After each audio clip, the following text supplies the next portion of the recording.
Welcome to Subramani.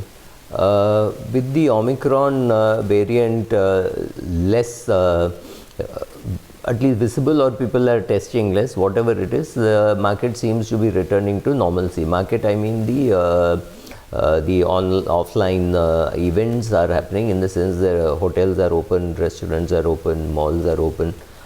Swimming pools have opened, which is one of the last things which the government would have opened. So the gyms, everything is now open.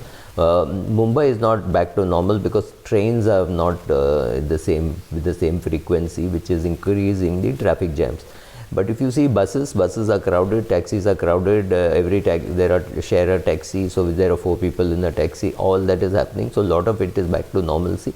So therefore, your interest rates and all are likely to be less violently fluctuating.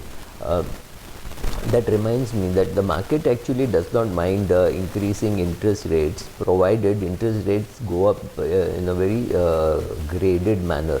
So if the RBI governor or the Fed increases by 0.0 to 0.25, 25 basis points every quarter over 2-3 quarters, people will not mind it. What people don't like is the spike that happens. And see what is happening. Let's take the US. Interest rates are low and inflation is high. They have accepted that inflation there is about 7%. In India, RBI is saying it's temporary and it is about 4.5%, which means one of those rare times in human history when inflation in US is higher than inflation in India. So if you are invested in the treasury bonds in the US, you are getting a negative return of at least 4%, if not more. That is very high, and even in India, you are very likely that you are getting, even in that 7.1% or 7% RBI bond or National Savings Certificate, you are definitely getting either 0 or 1% or minus 1%.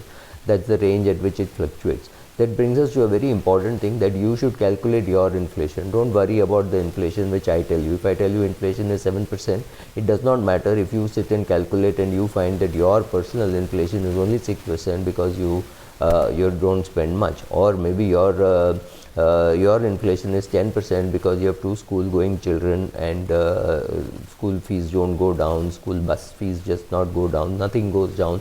Very, very inflexible market. You will not change schools because the percentage of fees has gone up by 8% and you thought it should go up by 5%. You will go sit, fret, fume, but so calculate your own inflation rate, and that's important. So how the market will react to a violent interest rate change is very different from how the market will react to a gradual interest rate change.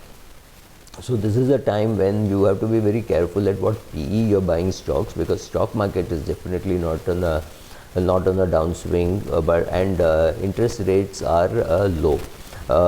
Speaking about lower interest rates, I see a lot of debt floating around in the market at 9.25 and 9.50, which looks very good because the bank is offering something like 5.5-6%, right? So this 9.25 looks good.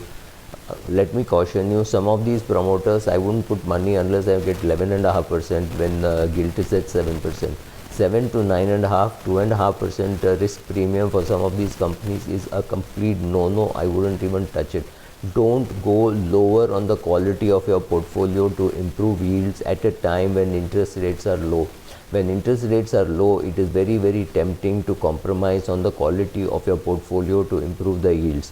Exactly how in a booming market it feels much better to buy a lower priced IT stock and not a TCS. That could be a bad move, because when the market falls, the smaller IT company could vanish, whereas TCS falls maybe only 20% if the market falls 30%, or if the market falls 20%, TCS could fall by 10%. So capital preservation is very important during low interest rate regime and during high equity market regime. We are currently in that I wouldn't say sweet spot, in the spot where interest rates are low but equity markets are high. So don't compromise on the PE, whether it is an IPO, NFO, doesn't matter. You don't have to put in the money.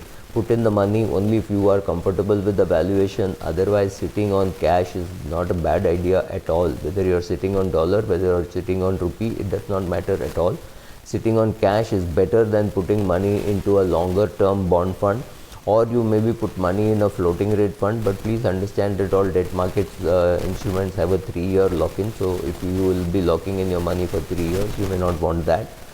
So then keeping some money in the savings bank account is also not a bad idea, especially for people with smaller size of portfolio. For somebody with a big portfolio, cash or bank is not a great idea, but yeah, it's better. But please understand that even when you invest in the debt market, you're going to pay tax, especially because you're going to withdraw before 3 years. So I would be indifferent between a bank deposit and cash. In fact, I would prefer bank deposit, because I at least know what is the rate of interest I will get and what is the penalty for breaking. In a floating rate fund, that is more difficult to guess. But please understand that 2021 was not so bad, because the interest rates were very clearly going to be low. Now you have to provide for interest rates going up, and I'm more worried about interest rates spiking post say the UP elections. Interest rates could go up a little faster. So be careful about how the equity market will react to a slightly faster rise in interest rates.